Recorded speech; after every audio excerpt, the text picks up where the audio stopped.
Good morning po. Finally, natapos ko rin ang aking transfer ng bonsai ko. Yan, ready for pick up na ito. Panoorin nyo to. Yan, ready for pick up na yan sa aming customer. Yan, ito na yung bago niyang paso. Ang laki, ang ganda tingnan. Yan. Tapos yun ang isa, kabila. Yan. Yan, dalawa ang binili ng aking customer. Kaya may libre pang ano. Alam niyo ba kung anong bulaklak ito? Diba? Sige nga, i-comment nyo kung alam nyo kung anong bulaklak yan. Ayan. Diba? Ayos. Pwede na. Pwede na. Okay. Kung sinong may gusto pa ng bonsai na niyog, meron pa akong mga bonsai. Medyo hindi naman kamahalan yan. Pero ito papakita ko sa inyo.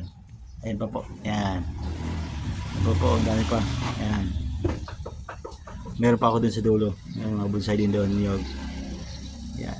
Kung sino may gusto, mag-PM lang kayo o pumasyal kayo dito sa amin sa Jupiter. Ayan. Yun lang po. Okay, thank you very much sa aming customer na bumili ng bonsai ko na niyog. Okay, thank you talaga.